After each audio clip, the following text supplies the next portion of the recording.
left that town that you're in 2008. That And long ago? yeah, it's crazy. I it's weird. Some days I can't really believe that it's been that long. But um Well, you look the same. really? Yeah, you look the same. You've changed this much because you've joined the Well, bearded club and I appreciate I'm that. I I actually went with the bald club for a while. See, you don't really have to yet, do you? Eh, Well, it's not as much as some of us I'm do. yeah. Parents said I was just in hair denial, but I Nice. thought, I'll try it, but it was scary. It scared people. Mm. Because you're already scary enough. Is that the idea? It was scary. Perfect. All right. I lost your visual. All together, Yeah, you got yourself back, correct? I'm looking at me. Hmm. Let me think that through for just a second here. Because now you have There we me. go. Yeah, yeah, yeah. See, that's going to be a problem. But it's okay. I Well, mean, it's not. I mean, it's for the video side of things, is why it's doing that. okay. And I don't know if I like it.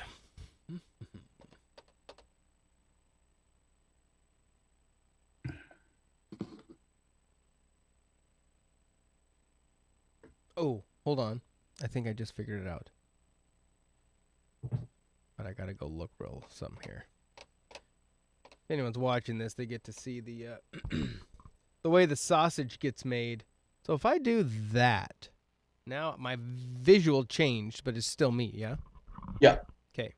So now, if I go to this view, you still see me. Yes? correct. All right. We are in business. Correcto mundo. All right. Now, I don't know. It looks like we're live, but oh, excellent connection. That's a good sign.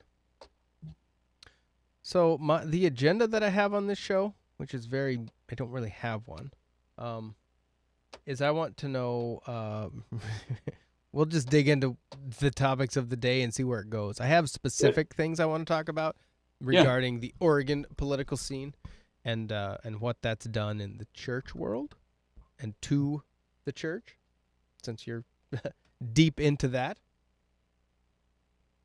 And then from there, wherever it goes. What kind of time frame do you have?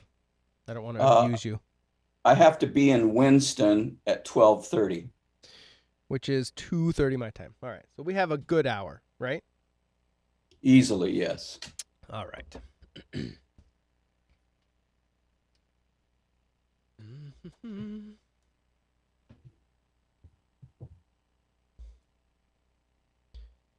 Can you hear this?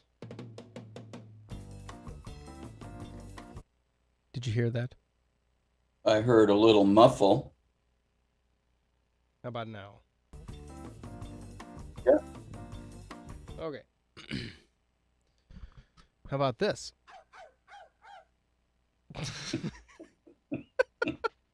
Yeah.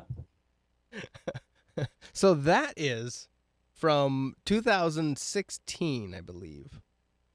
And that was during the campaign between Donald J. Trump and Hillary Clinton. And that was Hillary Clinton mimicking a dog. And it was so good. It's it's crazy. All right. Enough of that. Shall we get into Well, this? What did we call doing you? doing what she does best.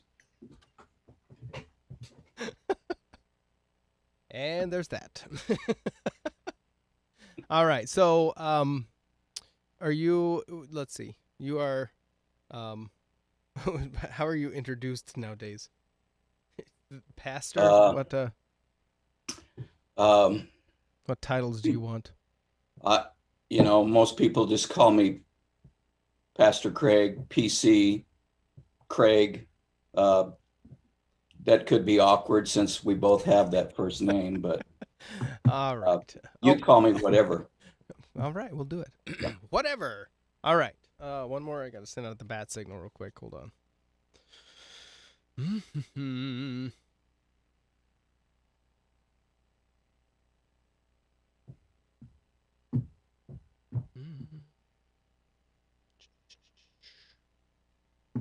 How's your wife? How are things?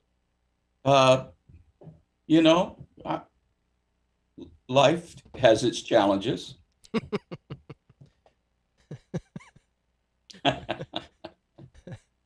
Um, I'll tell her. I'll tell her you said hi. absolutely. She might actually pop in here Ooh, in that'd a be minute. fun. All righty. Okay, stand by. We'll start this thing shortly. Okay.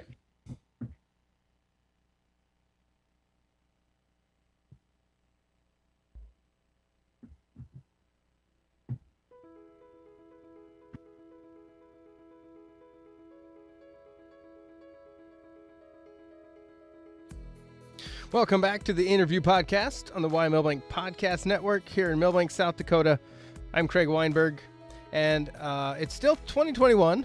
I know this is after January 6th, and things have been a little bit weird. The last episode, we talked with Paul Dennett during some of the crazy that was going on in D.C. So today, I thought it would be fun to continue that conversation and then talk about 2020 and what it means to churches, what it means to people, what it means to the mental, physical health of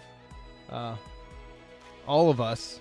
And I'm pleased to have with me one of the people that I do hold as one of the most influential people in my lives, Pastor Craig Schlesinger from Roseburg, Oregon, has been gracious enough to give us some time today.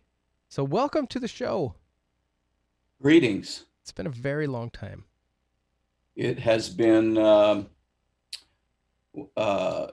years. 12, almost 13. Actually 13 Wow. now. Wow. Yeah. Well, Well, hold on. 13 since I moved away from there. It's been, oh man, when did we meet? When did you come to 20, Roseburg? 20 years ago, in about 2 weeks, it'll be 20 years. Was it 01? Yeah. Interesting. I knew it was a Yeah. while, and I think I had known you or had met at some point before then. But yeah, you came as the pastor to our church in 01. Correct. And one of the things that I loved about you, I mean, there's many things, but one of the things was when you came in to take that position. I loved that you had the leadership style to come in and just observe. Without coming in, chopping, ripping Band-Aids off, poking things, breaking the house down. You just came in and observed and figured out what was going on before you did any kind of leadership changing. Can you talk a little bit about that process and how what does that take to do even? Well, it was a bit of an awkward period of time for this particular congregation.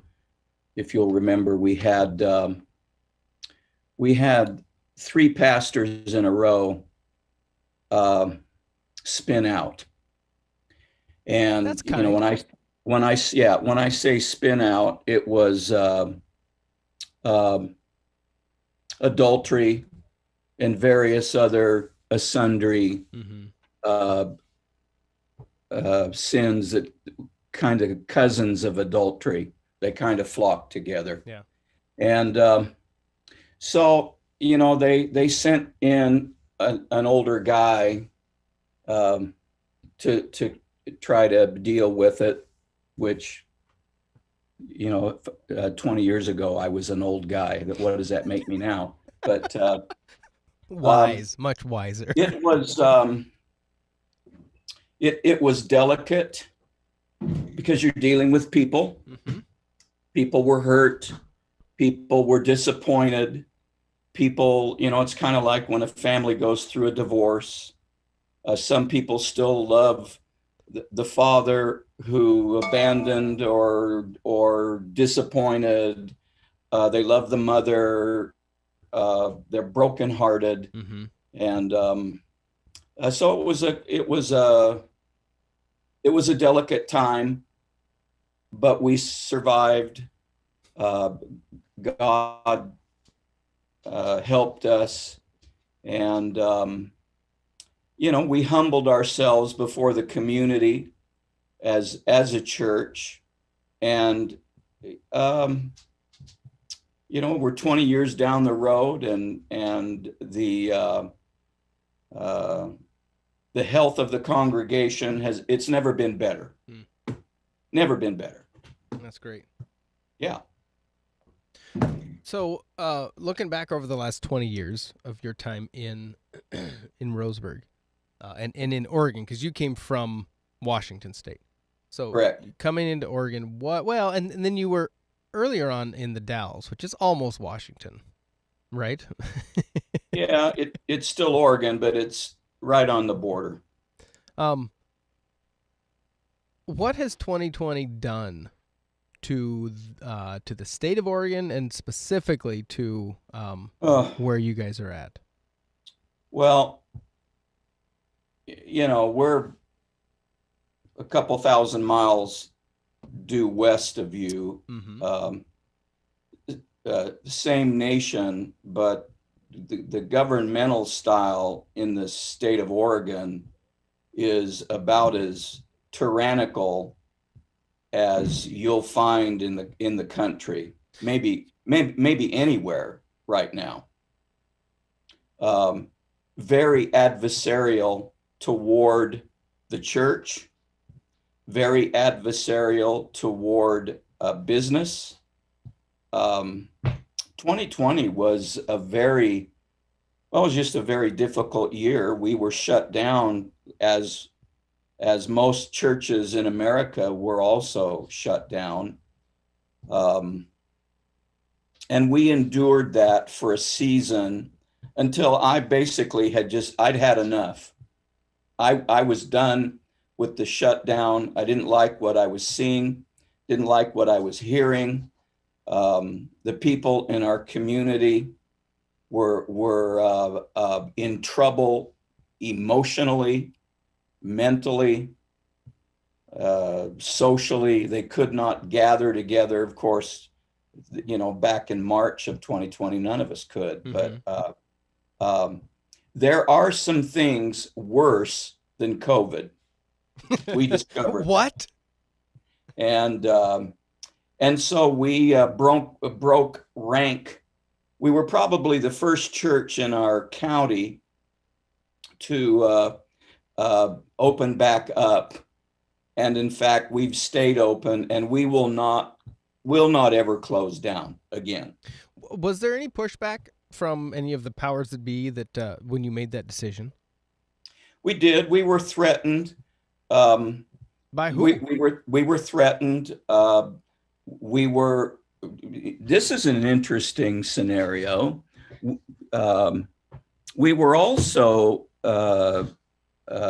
belittled by most of the pastors and churches in our community.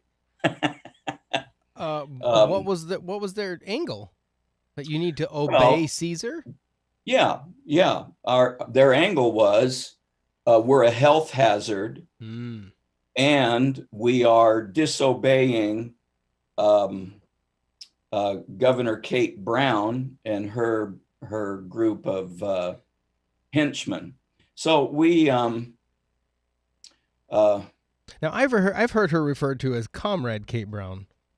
well, she's referred to as many things in the state of Oregon, especially in the southern part of the state, for which we live. That Mm. in the southern part of the state, Mm-hmm. that's the Oregon Bible Belt, Yeah. and it's very, very conservative. Our particular community is probably one of the most conservative communities in the entire state.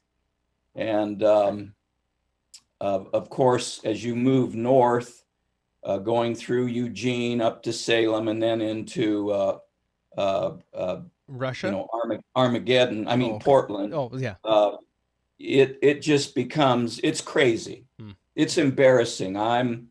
Honestly, I'm embarrassed at this time to tell people that I'm from the state of Oregon because of the behavior that our leaders have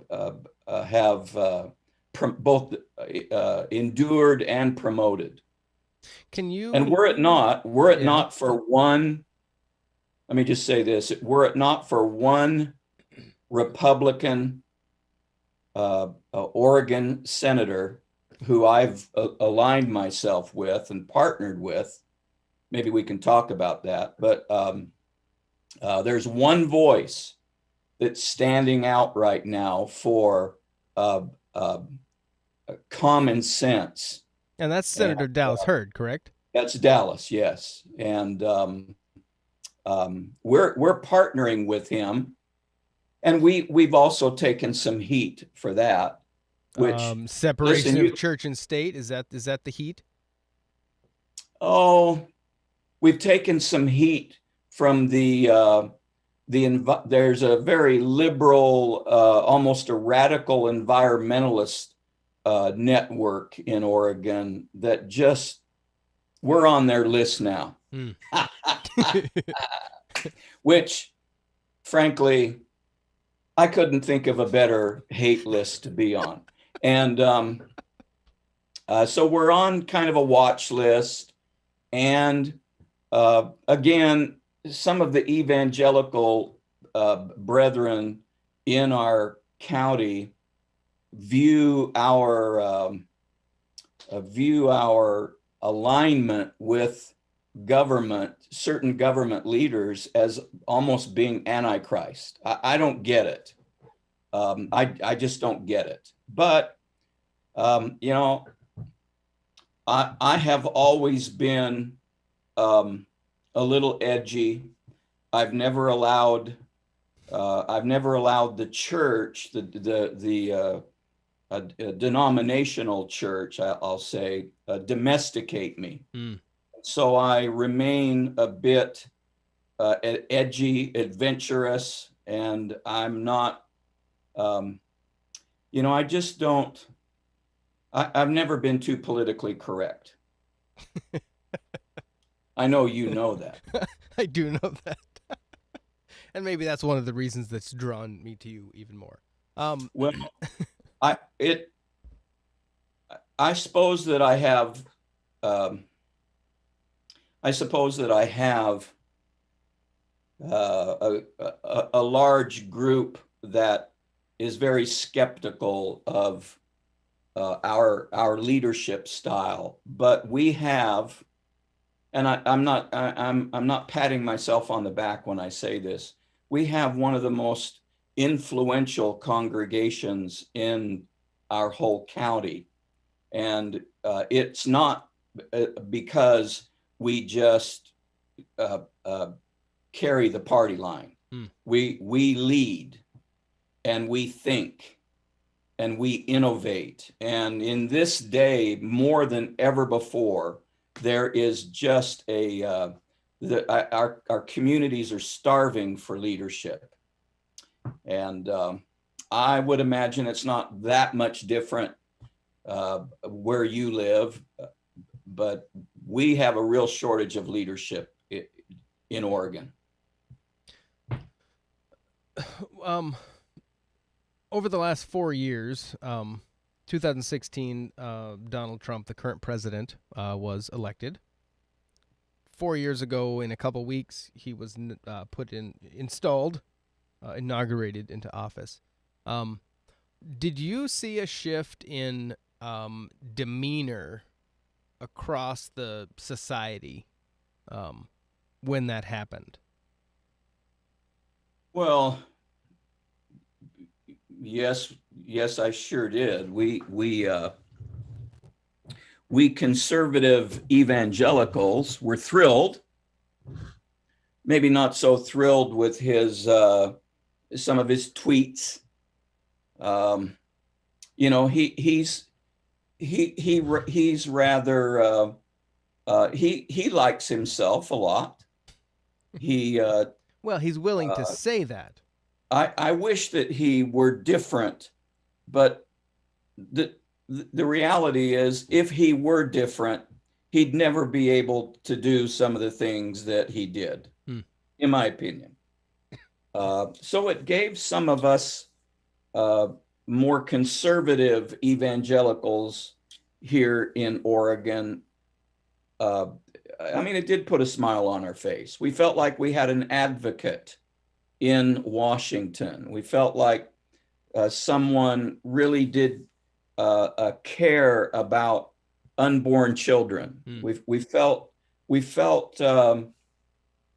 there were a lot of things that he rallied around and rallied for that we were able to get behind with him.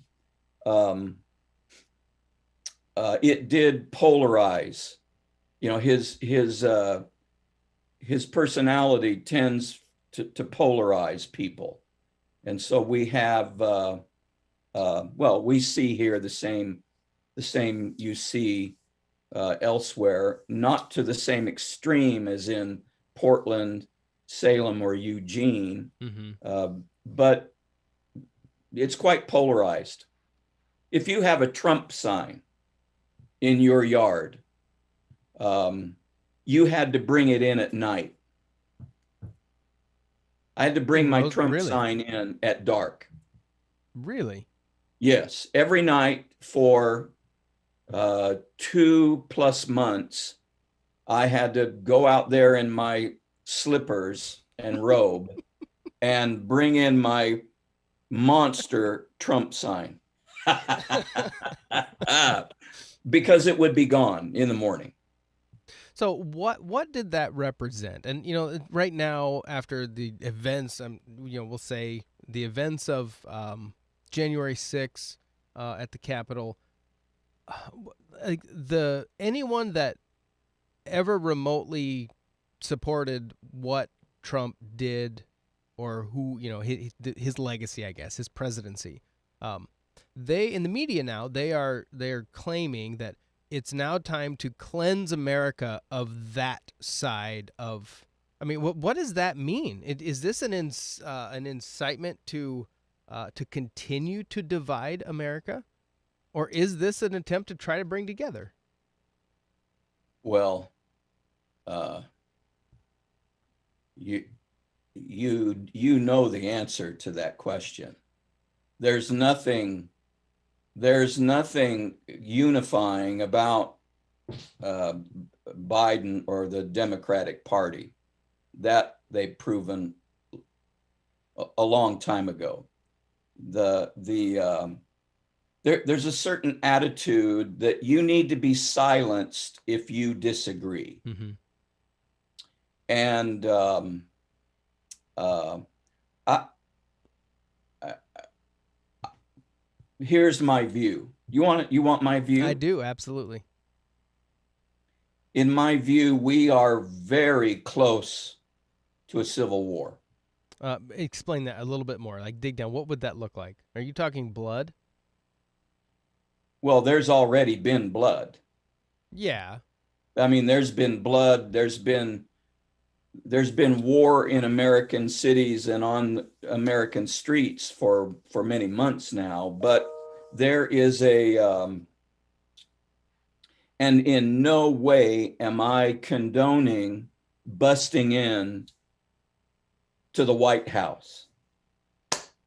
Hmm. No way am I condoning that. You bust in there, you're going to get shot.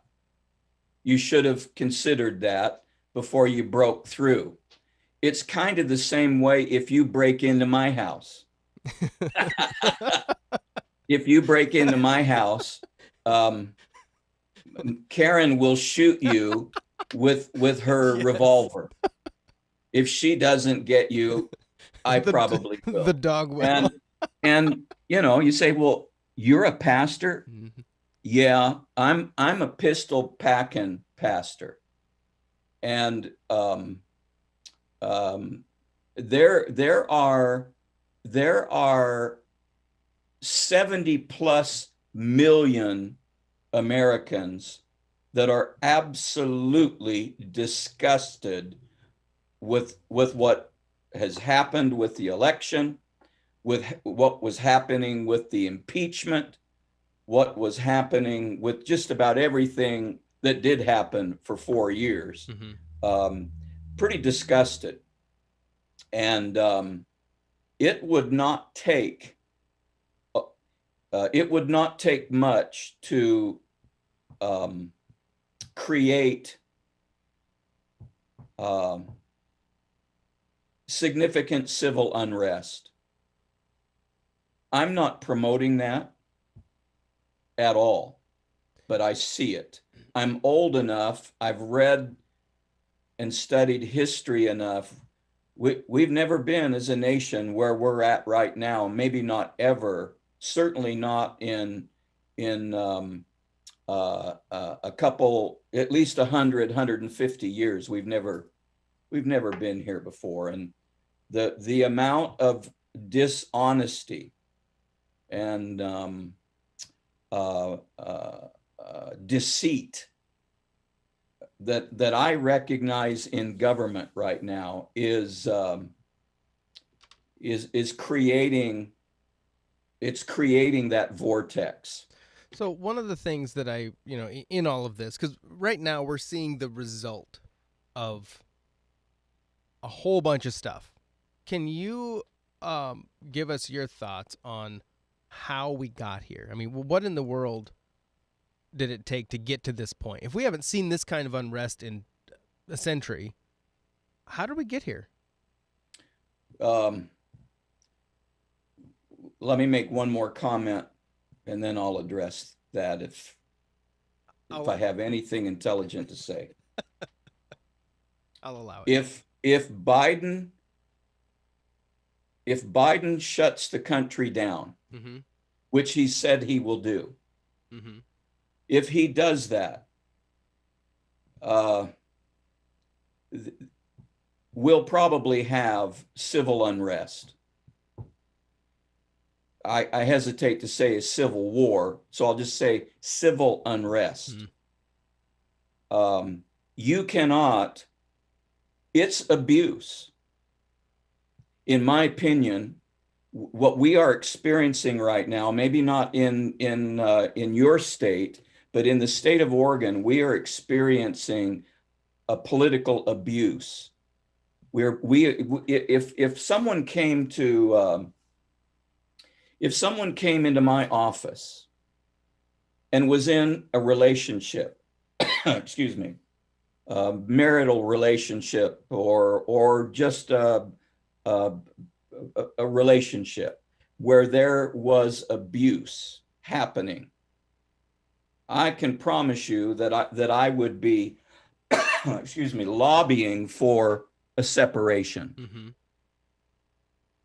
because no one should be submitted to verbal abuse, physical abuse, emotional abuse. And what Kate Brown and many of the Democratic governors are doing right now, including the state of Oregon, is abuse. It is abusive to tell me that there's only certain kinds of clothes that I can wear, that I can only go to certain places and other places I cannot. It's abuse when they monitor my emails. It's abuse when they will not let me work and provide for my family. That is abuse. And it just goes on and on and on. Well, one of the things that I've heard. And One of the things Yes. I noticed, because I have connections in Oregon still, you're one of them, and I've got family there still. Um, I have family in Minnesota, and so I've been keeping an eye there as well. It's surprising to me, the tone that's taken, because what I hear from the governors there is, we're gonna shut down all the non-essential, unnecessary people and their work, and then the next breath they say, "Oh, you guys have been doing such a good job stepping up and taking one for the team. Good job." Is that was that gaslighting at one level and abuse at the other? Because I kind of thought about this over the last few weeks and months. It does feel like an abusive relationship where you say you aren't allowed to do this thing, and then the next breath you say, "You know what? Good job for deciding to not do that thing. You did a great job. I'm glad you chose that." Well, listen, the whole thing's just a bunch of crap. Um, when our governor laid out here about 45 days ago, our governor laid out the most recent closing. And, she told us all who was needed and who wasn't needed, who was necessary, who was important, and who wasn't important. No one should be told that they are unimportant. No one. We are all necessary. Um, and then she proceeded to get on an airplane and fly to Hawaii. I mean, the very next day. So we have here, we have a government that's trying to, well, it's abusive. They're controlling what you can watch. They're controlling what you can read. They're controlling. They're monitoring what you do. They're telling you how and when you can work. It's how did we get here? How did we get here?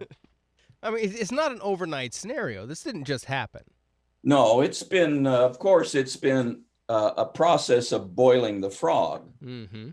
Um, in my opinion, humble as it is, in my opinion, it is an abdication of leadership at numerous levels that's gotten us where we're at. An unwillingness of the clergy to stand up and use one's voice. Most pastors will not address social issues. The reason is that they will lose donors or lose their job entirely. And so they will not speak. And that is a sad, that's a sad scenario, especially when you study US history and realize that the clergy in the Revolutionary War was instrumental in rallying the troops. In fact, most of the clergy preached on Sunday morning and then loaded their guns on Sunday afternoons and headed for the front line. The clergy has lost its voice. Some of America's largest churches are unwilling and unable to impact the culture within their city because they will not and they have not used their voices. So how did it get here? I think it was an abdication of the voice of the clergy, a voice of biblical reason. Like it or not, our nation was founded on biblical principles. Our Constitution is there any question that the men that fashioned this great Constitution of the United States, is there any question that these men were geniuses in how they fashioned our Constitution? And yet, without the responsibility of leaders using their voices, I believe in the political realm and in the kingdom of God, you abdicate leadership slowly but surely, and then you have a guy like Warnock in Georgia.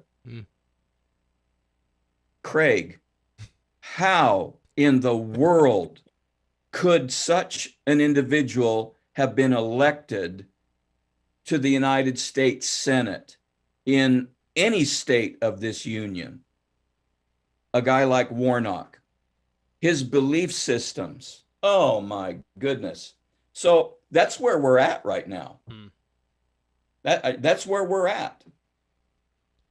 Am I being a little bit too, am I telling you how I really feel? It seems like it, so we'll take it. It's been a while. I mean, I could probably be sweeter. I could try to be a little sweeter right now, but you're asking me questions that I am passionately trying to address in my circle of influence. Yeah. So what was okay, let's go back just a little bit. You talk about the clergy losing their voice, whether that was by choice or at the point of a gun or at the point of a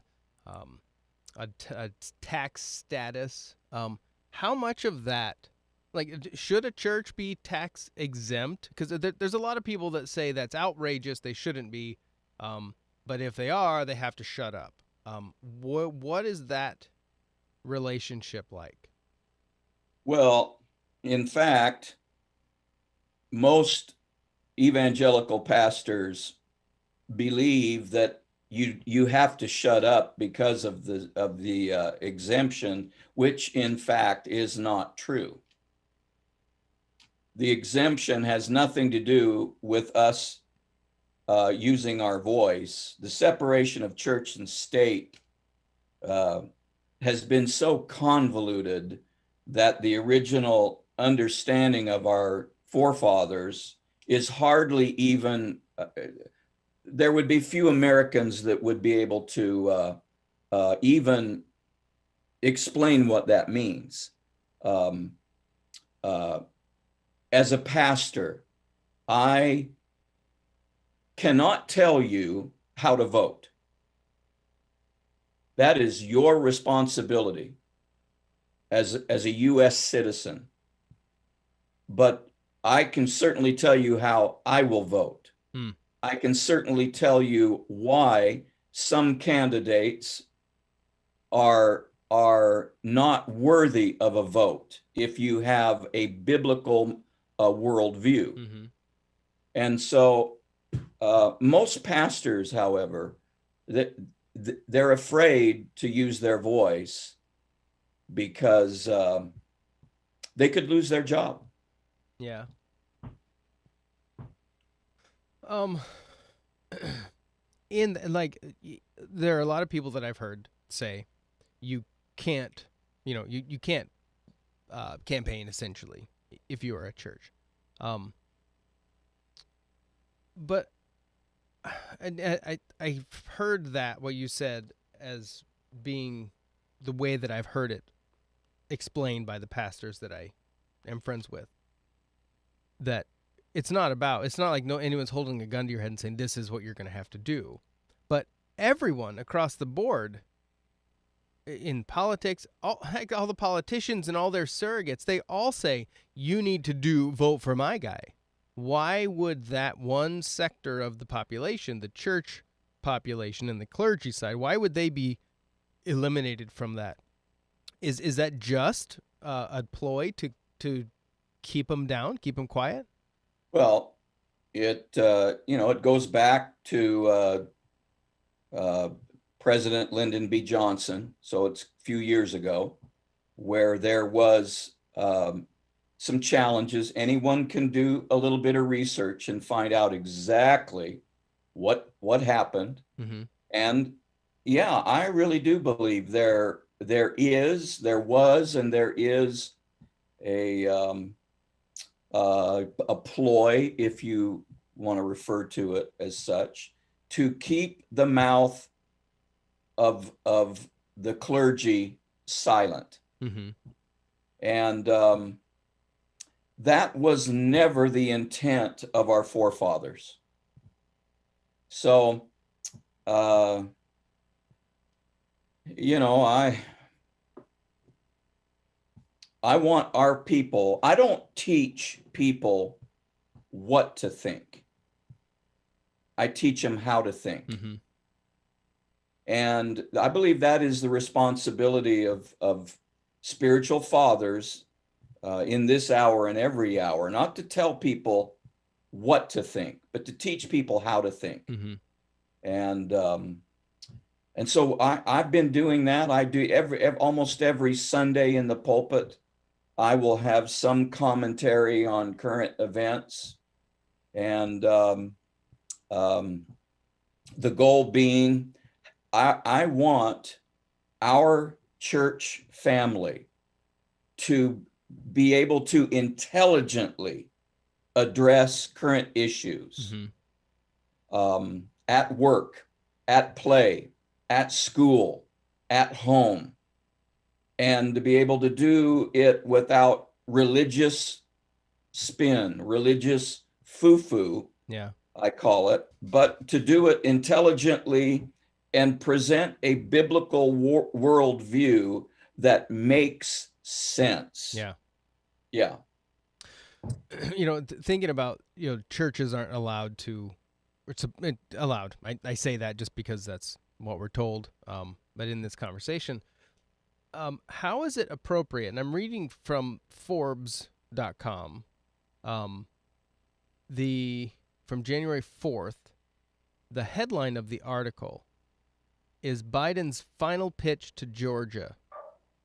It says, a day before Georgians head to the polls to decide control of the Senate, President-elect Joe Biden sought to cast the election as a choice between immediate stimulus relief or months of gridlock, promising that victory by Warnock and Ossoff would mean $2,000 stimulus checks would be sent out, quote, immediately. To me, that seems so opposite. I mean, is that not buying votes? I mean, to promise if you vote for this person, we're giving you $2,000. How is this not electioneering? How is it not illegal at some level? Because if I did that, if I said, you vote for this person and I'm going to give you $2,000, I would go to jail. Well, I want to be selective here on my choice of phraseology. It seems like there's a double standard. Is all I'm saying. I said earlier, it's crap. And the system that we have now is corrupt. I mean, it's corrupt. They're not even trying to hide it. There was a time when at least they tried to cover it up and hide it, camouflage it. There's no hiding it. What? Because they would promise the bridge in your county instead of a direct payment to you?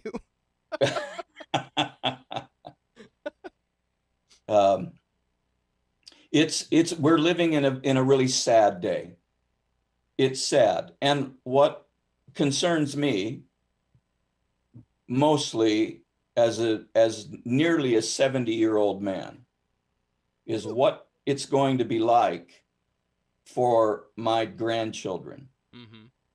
What kind of world am I leaving for my grandchildren? what thinking man and woman does not consider what they're going to leave to their sons and daughters?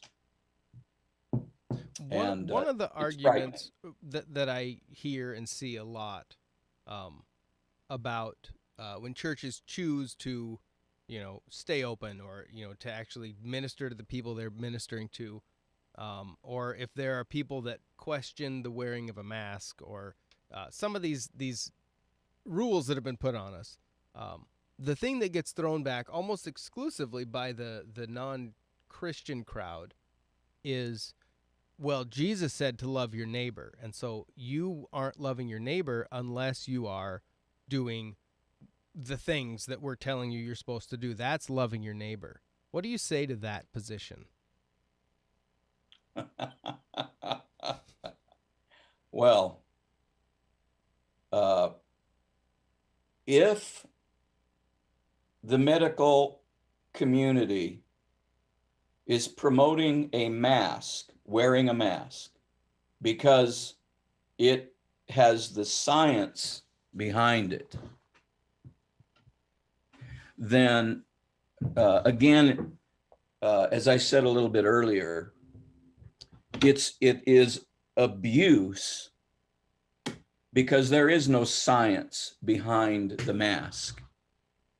Um, the mask is a joke. I think history will record that, but that will be for you to that'll be for your generation to read. I'll probably be gone by then, but the mask is not protecting us. Um, um, it is loving my neighbor for me to give them the freedom to choose um, how they're going to respond in this crisis. That's the loving thing, in my view. Um, it would be different, perhaps, if there was any science behind uh, a lot of the nutty stuff, masks, closure. Interesting, isn't it? Maybe you don't want to go here in the conversation, but isn't it interesting that the city and states where there has been the most harsh closures have the worst number of cases of COVID? Well, they would claim, the leaders in those places, that that's because they aren't getting enough buy-in. People aren't doing it, so they need, according to Andrew Cuomo in New York, and Newsom in California, they need to enforce it better. Because if they enforce it, then it will be proven to work. Yeah. Well, unfortunately, most Americans have at least minimal brain power. Hopefully. uh, uh, and recognize that that is a bunch of foo-foo. That in fact, there is no science behind. They're always promoting the science. They're always promoting this. There is no science behind it. And God forbid that someone would publish a paper or any kind of a media a response that would be contrary to the more popular opinion. You will the control mechanism of our current government will shut you down. That's abuse. So you might argue that it's the loving thing to do. I would tell you that it's abusive. It is the abusive thing to do. Is there ever a place for a government, and I'm speaking specifically to the model of, we'll call it freedom in America, where a government should or does have the right and responsibility to limit movement for health reasons. Is there an appropriate time and place for that?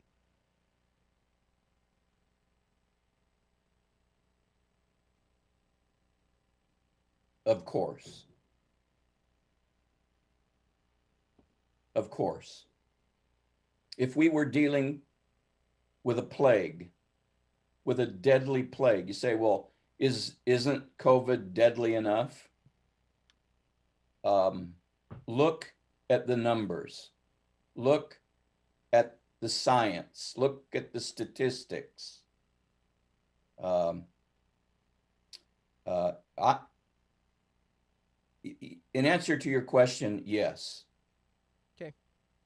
In my Yeah. view. Yeah. And but we're not there. This is not that. This is not that, in my view. Looking as we go, we're running tight on time for you, and I don't want to not be able to go here. So, in the last, 10, 12 years, 14 years, the advent of social media has just exploded.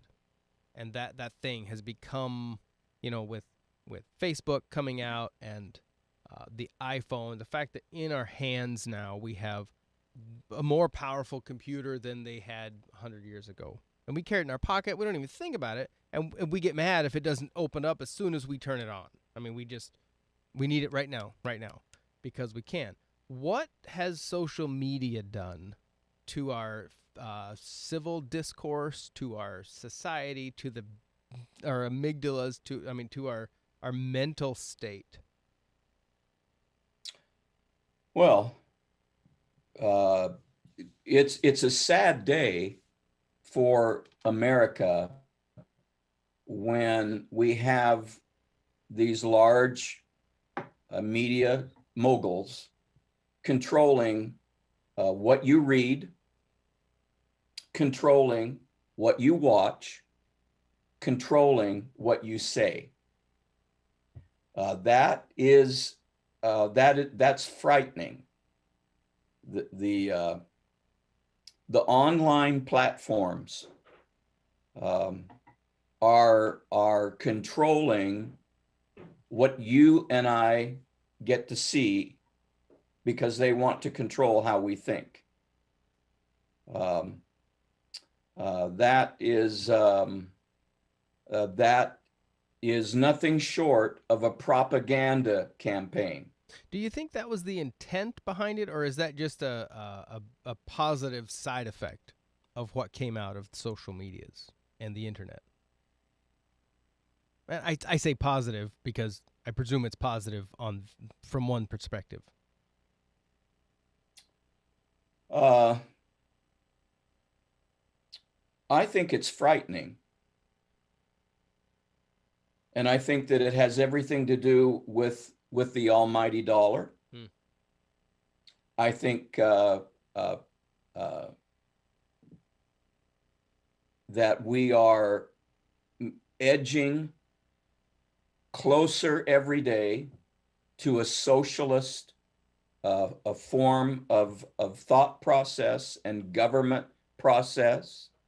It's very frightening for me.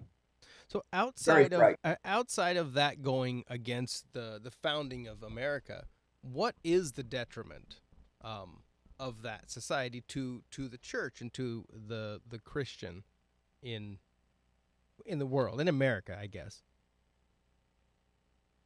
Well, when Bernie Sanders was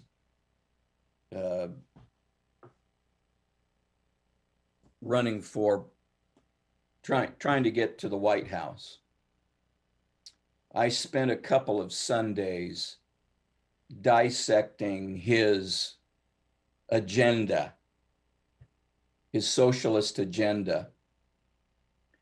It is the most unbiblical, and in some cases, it's not unbiblical, it is anti-Bible Mm. agendas of anyone that has been in politics, perhaps in in uh, in American history. Socialism is unbiblical, and it would not be even far off to say this: socialism is anti-Bible. So when you ask the question, what is, how could that affect us? Why is that something we should be concerned about? Because it will take us so far, far, far away from the heart, intent, and spirit of our forefathers. There will be no recognizing this nation. Uh, there'll be no recognizing the nation if we go there. How does that is it possible to set aside that part of it, the American freedom experiment part of it, and then just put, like, what would be the downside of that socialist model to the Christian? Can you separate the two? Can To Americans, can you separate that? Could you say, yes, it's okay, we're going to throw off this system we had and we're going to get this other system, and it's good, and we can still do our Christian thing? Well, the church slash the Christian thing, using your phrase, um, thrives in some of the most difficult environments on the planet. Mm-hmm. The church in China, communist China, uh, thrives in a very rigid, structured environment where, in fact, it's actually illegal to assemble. But the church has been able to thrive.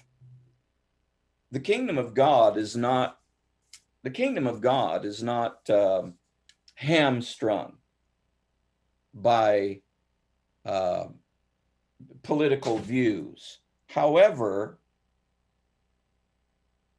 in my opinion, one of the reasons why America has been amazing, one of the reasons why America has been perhaps the greatest nation of givers that there has ever been on this planet, is because we have a system of governance that has allowed the church to influence the culture. Remove that, and you can watch what has happened in any number of socialistic countries. One of the first things to go is the voice of the clergy. One of the first things that go. So, yeah, it will dramatically influence the culture if we move towards socialism. So is that reason enough to push back adamantly against that movement as the American church? In my opinion, it is reason enough for me as a spiritual father not to allow that to happen on my watch. Hmm. Yeah. It's 12 That would be my that motivates me. Yeah. This should not happen, and this is my watch. This is my time. I've got to use my voice, my influence. Yeah. Quickly before we wrap, and I wish we had another much longer, because we could keep going. We'll have to do this again. Listen, very enjoyable. What would your encouragement be? I guess your wisdom to other churches across the country, pastors primarily, in how to respond in their communities. And, I can imagine a one-size-fits-all pattern is not ideal, even in that response. But what would be your encouragement to them on how they should approach these questions of whether they should comply, not comply, whatever that looks like? Well, I understand the dilemma that most North American clergy face today. They're part of a board-run, board-governed a system. There's a variety of those governance models, but primarily in North America, pastors are an employee and they are subject to a council or a board, and they're hired and fired and evaluated based on a number of criteria that, unfortunately, sadly, does not promote leadership.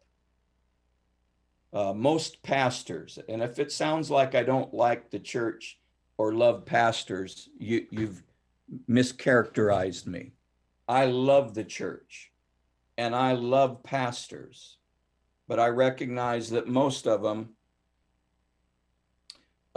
have been domesticated, and they have been cornered into being anything but prophetic in an hour that demands that pastors use their prophetic voice. Yes, we are pastors. We love people. We love and shepherd and tend the flock. But there is also those times when the voice of the pastor must be prophetic. And a lot of pastors are afraid to use their prophetic voice. So what would they do in answer to your question? I think they need to rally their key leaders around them and experiment using that prophetic voice and call their key leaders to a higher level of understanding the spiritual dynamics that's going on in our country today. And then begin to see if that can't spread within the congregation so that people understand the spiritual warfare that's happening around it. Okay. That makes sense. Oh yeah. Good. And I think we'll probably have to wrap there because you need to get on the road. I had one more commentary that I wanted to question you on, but that might lighten the mood or not. Have you ever, and forgive me if this is insulting to anyone listening, but have you ever thought in your head that it would make some sense, an inclusive sense, to end a prayer with amen and a woman?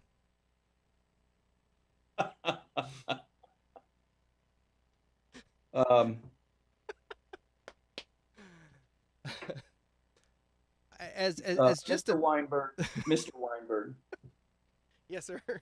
I have never heard anything more idiotic,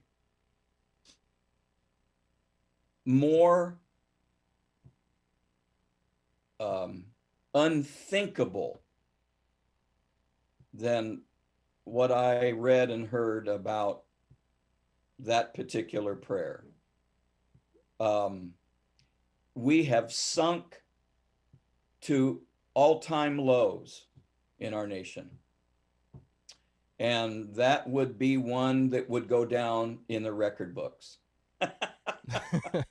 Well, I was pretty certain that it was the Onion or the Babylon Bee when I first saw it, because it seemed so, I mean, obviously absurd to think that amen is a gender reference. Yeah. You got to be kidding me. Yeah. Yeah. Okay. Well, I'm not alone. I just figured as a pastor, you would have, some thoughts on that. Oh, I have lots of thought. Oh, all Yeah. right. Well, I appreciate you taking this hour. I wish we had more, and we'll have to do more because we have all kinds of places we could go. Do you have any? Are you like on the social medias? What are you out there that people could follow? Do you want the church information out? What would you? Well, people can certainly go to our website, gardenvalleychurch.org.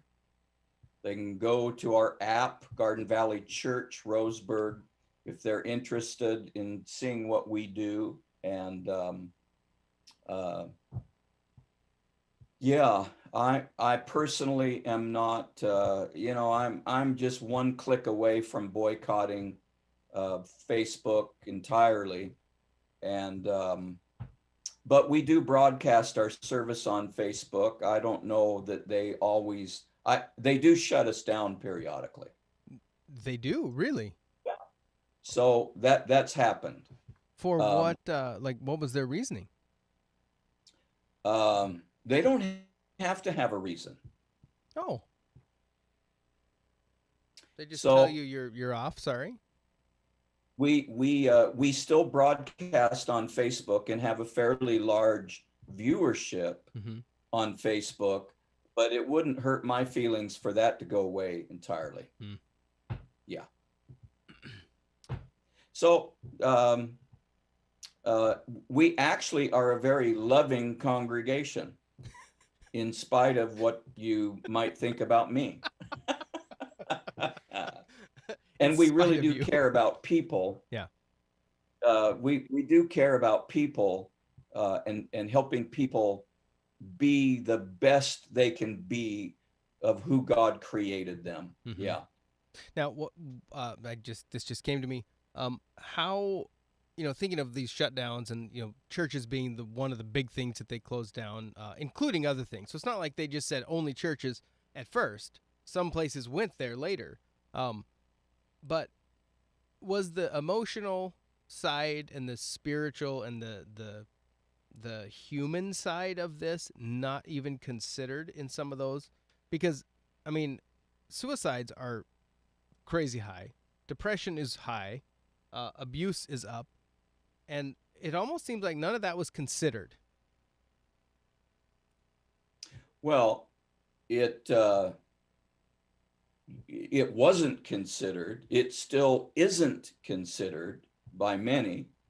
And the human predicament, the human need, there, as I said earlier, there are things worse than COVID. And if you keep people isolated, that is one of the most unhealthy control mechanisms that there is, to keep people isolated. That is abuse.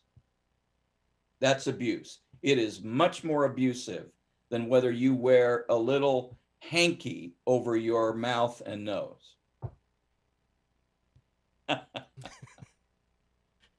And Yes. there's the descriptor. Good job. Yes. Well, Pastor Craig Schlesinger, I appreciate you taking the time again to do this. This is the interview. Any last thoughts before I let you go so you can get on to your next appointment? Listen, my privilege to sit with you. It's fun to visit with you. Thank you for enduring my rant. Rantings. I would pray that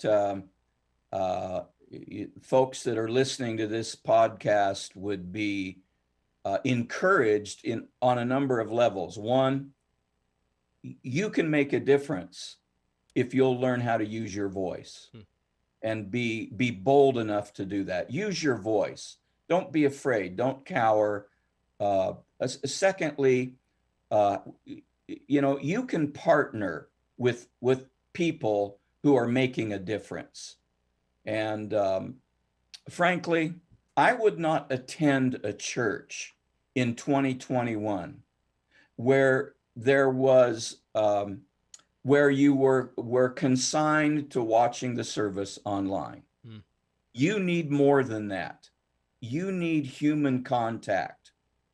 And I would say this, you need a pastor who will help you learn um, not what to think, but how to think biblically. Hmm. And if we will have churches rise up in this hour, and strong Christ followers rise up in this hour, it can make a difference in our future. Amen. Excellent. Well, thank you, sir. I appreciate it. Again, have a fantastic day. Happy New Year, also. And to you. Indeed. Send And greet the Queen Mother absolutely. and all the little subjects. All the spawn, yes. All right. Love Thank you. Have a great evening or day, whatever it is. Yes. Be safe. Thanks a lot for Thank coming you. on. See ya. God bless. Yep. This Bye. is the Interview Podcast on the Wine Millbank Podcast Network from Millbank, South Dakota. I'm Craig Weinberg. Well, that was an interesting conversation, and we hope you enjoyed. It's good to get voices that on here that are passionate about what they believe and why, and that is important as we go forward. WhyMillbank.com is the website. Thanks for listening. Have a wonderful day.